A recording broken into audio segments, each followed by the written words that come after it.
नमस्कार सांग मैंने आपण मानु समस्त मो स्टोरी चैनल स्वागत। चलतु कहानी शुणा कहल बौल किए तो बरर भाग 34 पूर्व भाग जदि शुणी ना जल्दी जल्दी शुणी नियंतु। कहानी शुणी सारी सब्सक्राइब करिया केबे भूलिबेनी सांग माने। आपण मानक सुंदर सुंदर मतामत पाई बहुत बहुत धन्यवाद। लाइक करिवे, हाइप करिवे, सांग मान सहित शेयर करिवे। रूपा देइथिबा चिठीटी बाहर कले आकाश बाबू। पढ़िबा आगରୁ निज छाती रे चिठीटी जाकी धरी जेमिति से रूपा को अनुभव करुथिले। खोलिले चिठीटी से खूब सुंदर अक्षर बिल्कुल मुक्ता परी। निजकु निजे कहिले मो सुना लिखिची स्वर्ण अक्षर रे चिठी। अक्षय थरे कहूथिला कुआडे जहा अक्षर सुंदर आउ साफ तार स्वभाव मध्य खूब सुंदर आउ हृदय भी साफ होई थाए। से किंतु तासा जुक्ति करी कहिथिले ताहले आम डाक्तर अक्षर तो एमिति भल होई न थाए, ताहले आमे माने कौन हेले आजी कहीं आकाश सबू अक्षय कथारे सम्मति जणेबाकू इच्छा हेउथुला। हाँ, मो रूपा हृदय रे खूब साफ एकदम गंगा जल परी निर्मल। से चिठी ऊपर आखि पकेइले हेले ए कौन लिखिछि रूपा? पागली झीटीए तो सुनयन बाबू। ए खूब बदमाश लोकटीए से। कहीं जानिछ तांको पाइना एई रूपार रूपेली दिन गुड़ा बैशाखर धू धू खरा बेल परी होई कटुथिला। आउ राति बिल्कुल फिका फिका तंद्राहीन भावरे।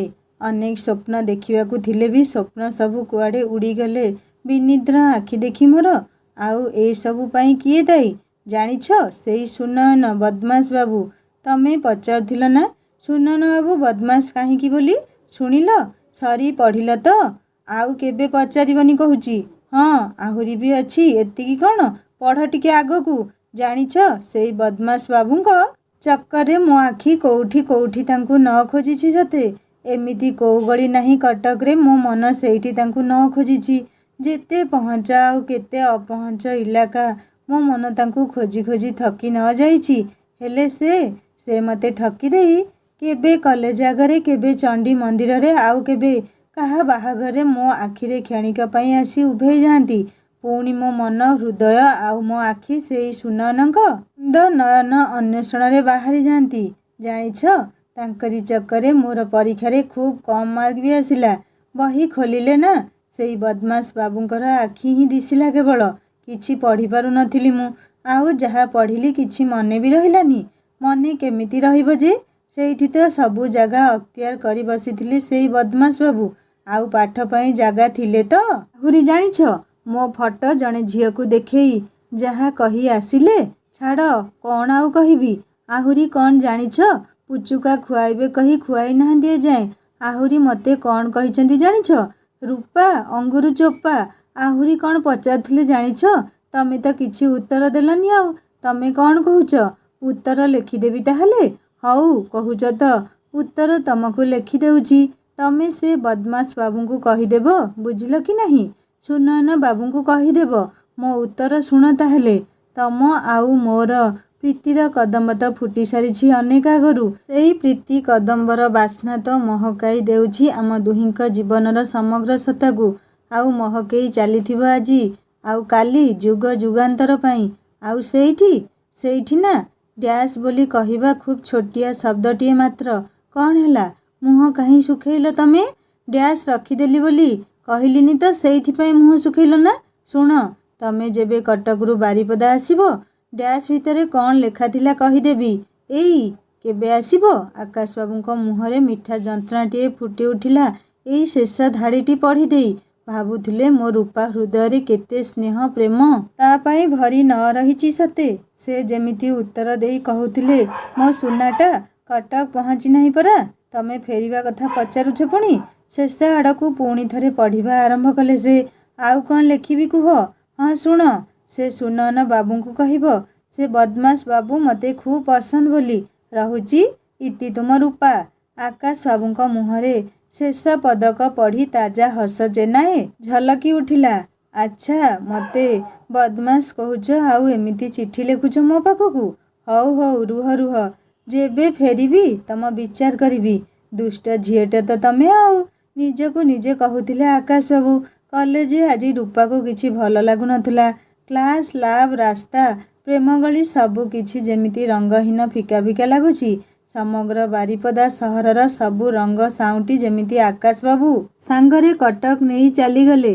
ଆଉ ଅବଶିଷ୍ଟ କିଛି ନାହିଁ ଯେମିତି। କଲେଜର କୋଳାହଳ ପରିବେଶ ଯେମିତି ଶବ୍ଦହୀନ ନିସ୍ତବ୍ଧ ଲାଗୁଥିଲା ରୂପାକୁ। ଘରକୁ ଫେରୁ ଫେରୁ ତା ଆଗରେ ଶମ୍ଭୁ କେତେବେଳେ ଠିଆ ହୋଇଛି ସେ ଜାଣିପାରିନି। କ'ଣ ହେଇଛି ରୂପା? ଏମିତି ଅପସେଟ୍ ଦିଶୁଛ କାହିଁକି? ରୂପା ଆଗରେ କେମିତି ଗୋଟିଏ ଆଶାଳୀନ ନଜର ଫିଙ୍ଗି ଶମ୍ଭୁ ଠିଆ ହୋଇଥିଲା। ରୂପା ଦେହରେ ଯେମିତି ନିଆଁ ଚରିଗଲା। ସେ ଖୁବ୍ ରାଗିଯାଇ କହିଲା, ତମେ ନିଜ କଥା ଚିନ୍ତା କର। ମୁଁ କାହିଁକି ହସିଲି, ମୁଁ କାହିଁକି କାନ୍ଦିଲି ସେଇଟା ତମର ଜାଣିବା ଆଦୌ ଆବଶ୍ୟକ ନାହିଁ ବୋଲି ଭାବୁଛି। ଯୋଉ ପାଇଁ ଆସିଛ ତାହାରି ଉପରେ ଧ୍ୟାନ ଦେଲେ ନିଜର ଖୁବ୍ ଭଲ ହେବ। ରୂପା ଆଉ କିଛି ନ ଶୁଣି ଆଗକୁ ମାଡ଼ି ଚାଲିଲା। ଶମ୍ଭୁ ମନରେ ଆହୁରି ଘୃଣାର ନିଆଁ ଯେମିତି ତେଜି ଉଠିଲା।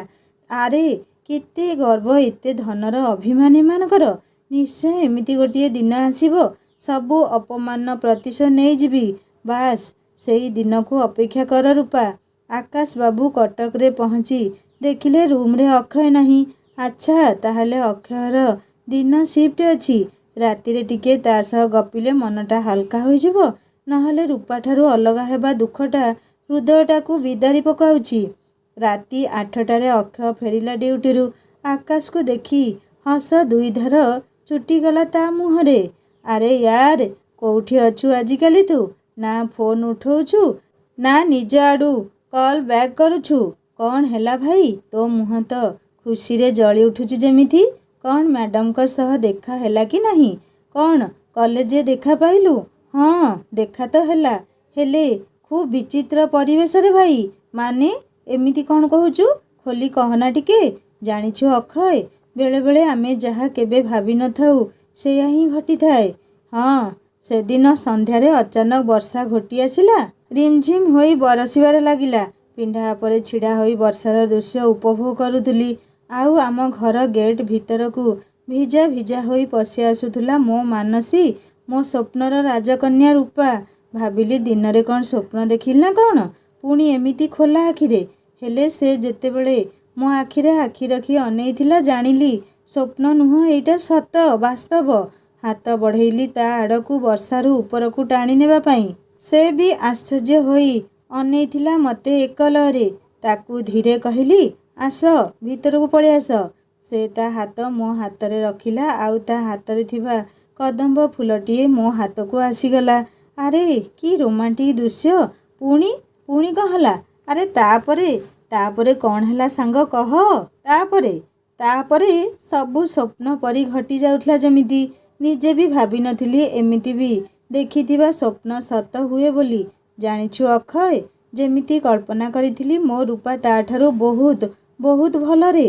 ବାହାର ରୂପ ଯେତିକି ସୁନ୍ଦର ତା ଭିତରର ମନଟା ବି ତାଠାରୁ 100 ଗୁଣ ଭଲ। ହୃଦୟ ତାଠାରୁ ଆହୁରି ସୁନ୍ଦର ସାଙ୍ଗ। ଜାଣିଛୁ ଅକ୍ଷୟ, ରୂପା ପାଇଁ ବୋଧହୁଏ ଆଜି ଯାଏଁ ଏଇ ହୃଦୟ ହିଁ ଖାଲି ପଡ଼ିଥିଲା। ତାହାରି ପାଇଁ ଏ ମନ ଦେବାକୁ ହିଁ ସାଇତି ରଖିଥିଲି। ସେଇଥିପାଇଁ ଆଜି ଯାଏ କେହି ବି ପ୍ରବେଶ କରିପାରି ନାହାନ୍ତି ଏଇ ମନ ଭିତରେ। ରୂପା ବହୁତ ଭଲ ଝିଅଟିଏ ରେ ସାଙ୍ଗ।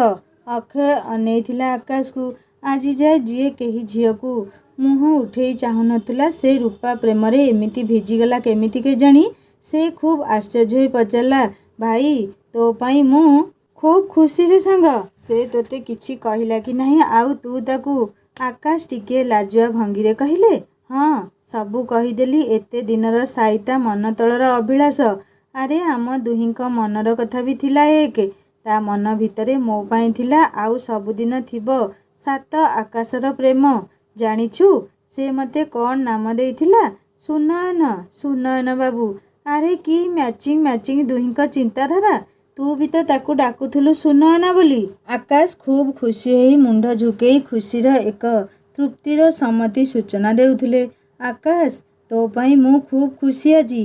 ତମ ଦୁହିଁଙ୍କ ପ୍ରେମର ଯାତ୍ରା ସଫଳ ହେଉ ସାଙ୍ଗ। ଆଚ୍ଛା ସାଙ୍ଗ କହିଲୁ, ପ୍ରପୋଜ କେମିତି କଲୁ? କୋଉଠି କଲୁ? ଆଉ ସେ କ'ଣ କହିଲେ?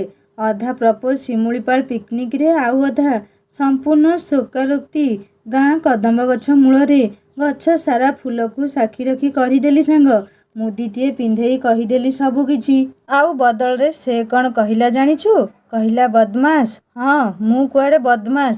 ଦୁଇ ସାଙ୍ଗ ହସି ଉଠିଲେ ଖୁବ୍ ଖୁସିରେ। ରାତି 12ଟା ହେଲାଣି ସାଙ୍ଗ।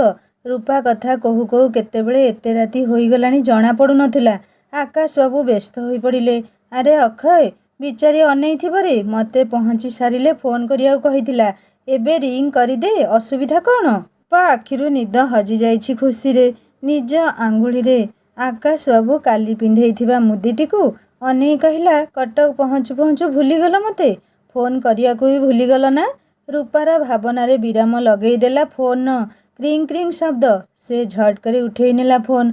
କାରଣ ଆର ରୁମ୍ରେ ଶୋଇଥିବା ତା ମାମା କାନରେ ଏତେ ରାତିରେ ଫୋନ୍ ରିଙ୍ଗ ଶବ୍ଦ ବାଜିଲେ ସବୁ କିଛି ଓଲଟାପାଲଟା ହୋଇଯିବ। ସେ କିଛି କହିବା ଆଗରୁ ଆକାଶ ବାବୁ କହିଲେ, ସରି, ଡେରି ହୋଇଗଲା ଫୋନ୍ କରିବା ପାଇଁ। ରୂପା ଜାଣି ଜାଣି ଚୁପ୍ ରହିଲା।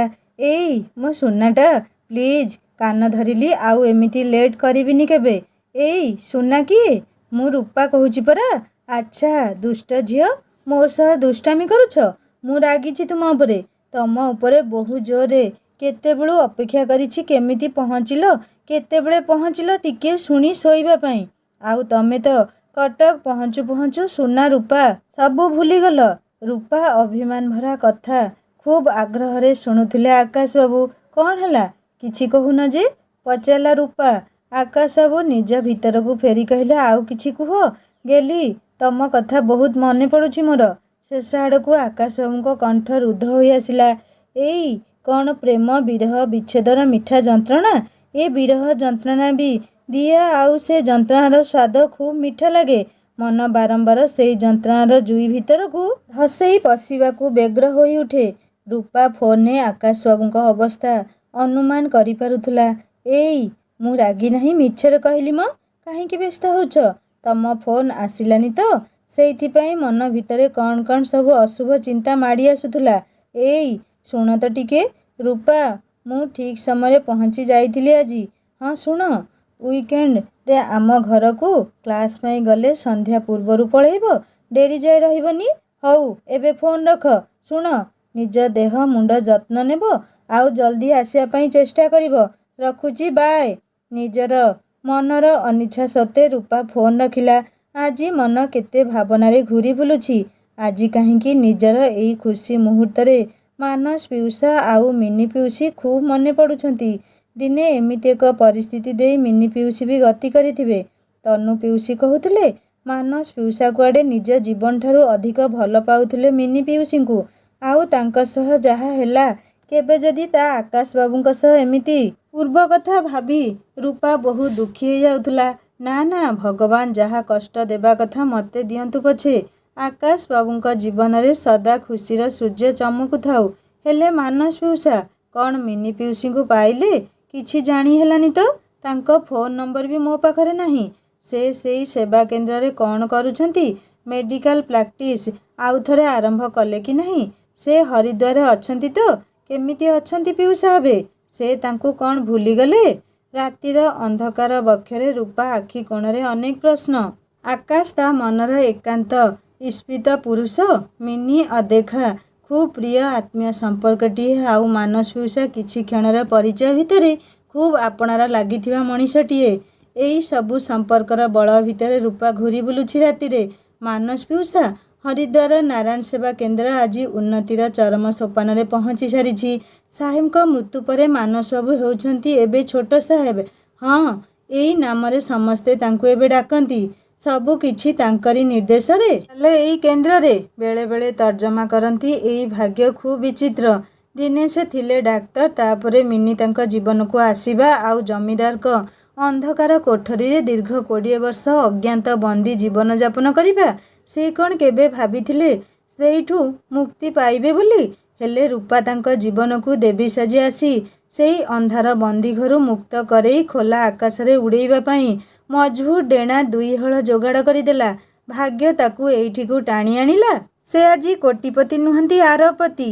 ସମଗ୍ର ଉତ୍ତରାଖଣ୍ଡରେ ତାଙ୍କର ସୁନାମ ହେବେ। ସାହେବଙ୍କର ସୁନ୍ଦର ରାଜପ୍ରାସାଦ ଉତ୍ତରାଧିକାରୀ ସେ। ଶଙ୍ଖମଲମଲ ମହଲ ଆଜି ତାଙ୍କୁ ଖାଇ ଗୋଡ଼ାଏ ଯେମିତି। ସେ ସେହି କେନ୍ଦ୍ରର ଛୋଟ ରୁମ୍ଟିରେ ସାଧାରଣ ଭାବରେ ଜୀବନଯାପନ କରନ୍ତି, ଯାହା ପାଇଁ ଆଜି ଏ ମାନ ସମ୍ମାନ ଧନର ଅଧିକାରୀ ତାଙ୍କ ଝିଅ ରୂପା। ତା ସହିତ ବି 2 ପଦ କଥା ହେବାର ସୁଯୋଗ ନାହିଁ ତାଙ୍କ ପାଖରେ। ଆଉ ତାଙ୍କ ପ୍ରାଣପ୍ରିୟା ମିନି ଏ ଜନ୍ମରେ କ'ଣ ତା ସହ ଦେଖା ହେବନି? ହେଲେ କେବେ ଦେଖା ହବ? ନିଜ ମୁଣ୍ଡ ଉପରେ ସାହେବଙ୍କ ଫଟୋ। ମାନସ ବାବୁ ଉଠିଯାଇ ହାତ ଯୋଡ଼ି କହିଲେ, ଆପଣ ତ ଭଗବାନ ମୋ ପାଇଁ ସବୁ ଦେଇଗଲେ। ଆଉ ଗୋଟିଏ ପ୍ରାର୍ଥନା, ସେ ପୁରରେ ଥାଇ ଆଶୀର୍ବାଦ କରିଦିଅ ମୋ ମିନି ମୋତେ ମିଳିଯାଉ। ସେ ଆସିଲେ ଆପଣ ଦେଇଥିବା ମହଲକୁ ତାହାରି ସହ ପ୍ରବେଶ କରିବି, ନହେଲେ ନାହିଁ।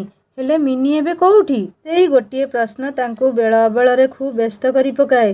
କେତେ ମିଠା ସ୍ମୃତି ମିନି ସହ ସେ ବିତେଇଛନ୍ତି ସେଇ ପ୍ରହରାଜପୁର ହବେଲିର ଗେଷ୍ଟ ହାଉସରେ। ମିନି ଆଉ ତନୁ ଦୁହେଁ କେତେ ଦୁଷ୍ଟାମି ତାଙ୍କ ସହ କରୁଥିଲେ। ସେଇ ସବୁ ମୁହୂର୍ତ୍ତ ମନେ ପଡ଼ିଲେ ଆଖି ଲୁହରେ ଭରିଯାଏ ମାନସ ବାବୁଙ୍କର। ସେ ଏବେ ଚାହିଁଲେ ବି ହବେଲି ଯାଇ ଜମିଦାର ବାବୁଙ୍କୁ ଦଣ୍ଡ ଦେଇପାରିବେ।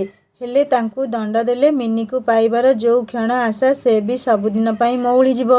ହେଲେ ସେ ଜୀବନର ଶେଷ ନିଶ୍ୱାସ ଯାଏ ମିନିକୁ ଖୋଜିବେ। ହୃଦୟର ସହ ଖୋଜିଲେ ଭଗବାନ ବି ମିଳନ୍ତି। ଆଉ ମିନି କ'ଣ ମିଳିବନି ତାଙ୍କୁ? କାଲି ତାଙ୍କର ଦିଲ୍ଲୀ ଯିବାର ଅଛି, ଗୋଟିଏ ମେଣ୍ଟାଲ ହସ୍ପିଟାଲକୁ।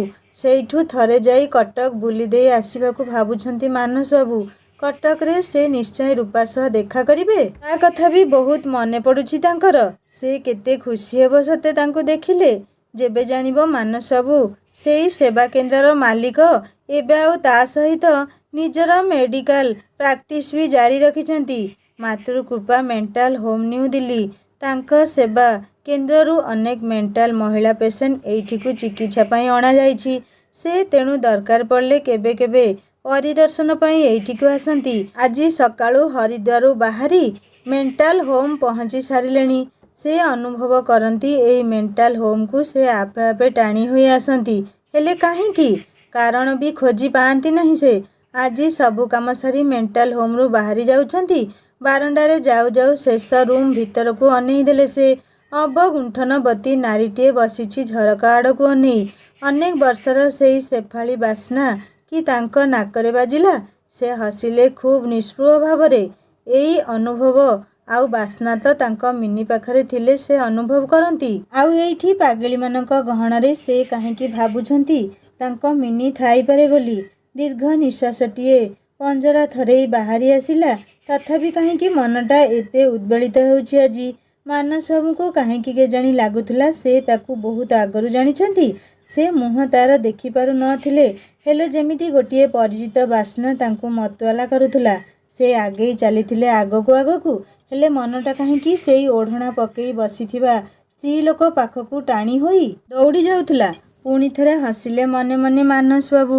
ଉଦାସୀ ଆଖି ଖୋଜୁଛି ମିନିକୁ, ଆଉ ସବୁଠି କେବଳ ତାହାରି ଅନୁଭବ ହେଉଛି। ମନ ତାଙ୍କର ଉଦାସ ହୋଇ ଉଠିଲା।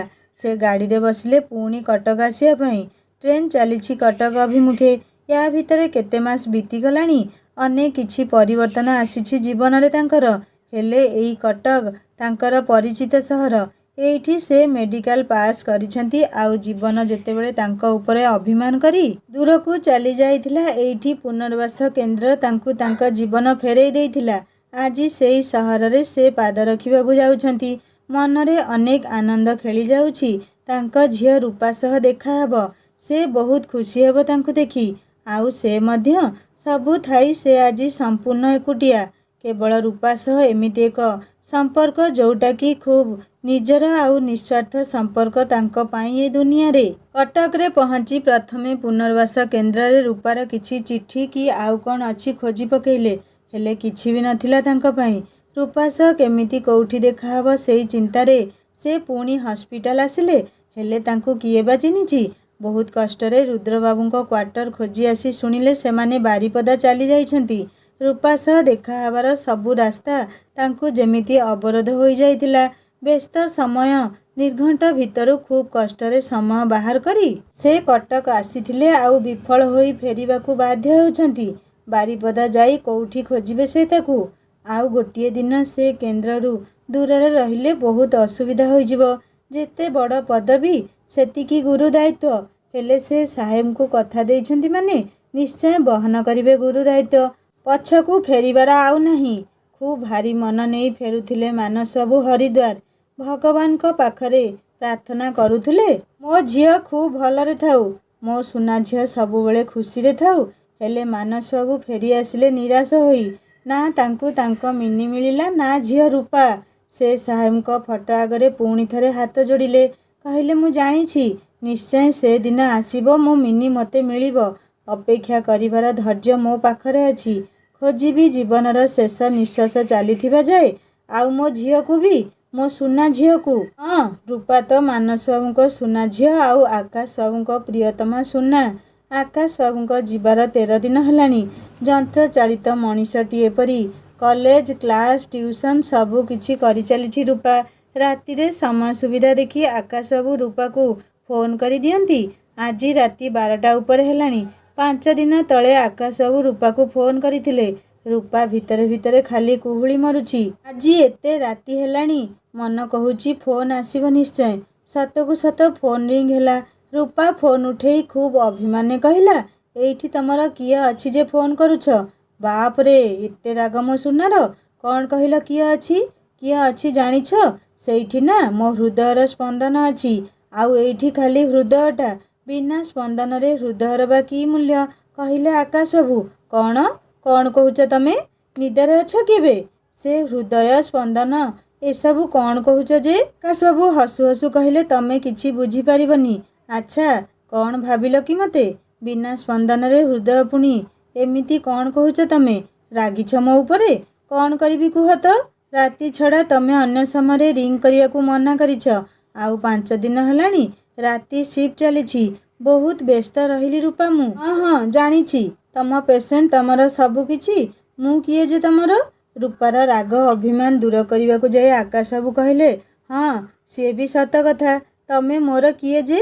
ମୁଁ ବି ସେଇଆ ଭାବୁଥିଲି। ଏଇ ମିଠା ମିଠା କଥା କହୁଥିବା ସୁନାଟି ମୋର କିଏ? ରୂପାର ରାଗ ଆହୁରି 2 ଗୁଣ ବଢ଼ିଗଲା। ରାତି ଏତେ ଯାଏ ଫୋନ୍କୁ ଅପେକ୍ଷା କରି କରି ଶେଷରେ ଶୁଣିବାକୁ ମିଳିଛି ସେ ତାଙ୍କର କିଏ ବୋଲି। ସେ ରାଗିଯାଇ କହିଲା, ହଉ, ମୁଁ ତମର କିଏ କି? ଏବେ ଶୋଇ ଶୋଇ ଚିନ୍ତା କର। ମୁଁ ଫୋନ୍ ରଖୁଛି ତାହେଲେ। ଏଇ ଶୁଣ, ମୋ ସୁନାଟା ପରା। ମଜାରେ କହିଲି ନା, ଏମିତି ରାଗିଲେ ଚଳିବ? ଆକାଶ ବାବୁଙ୍କ ଏମିତି ଅନୁନୟ ଶୁଣି ରୂପା ମୁହଁକୁ ଚାପି ହସିବାକୁ ଲାଗିଲା। କେଡ଼େ ବଦମାସ ତମେ କହିଲ? ହେଲେ ତମଠୁ 2 ଗୁଣା ମୁଁ କମ୍, ମନେ ମନେ ଭାବୁଥିଲା ରୂପା। ରୂପା, ଏଇ ରୂପା। ଆକାଶ ବାବୁଙ୍କ ମୁହଁରୁ ରୂପା ସମ୍ବୋଧନ ତାକୁ ଖୁବ୍ ମଧୁର ଲାଗେ।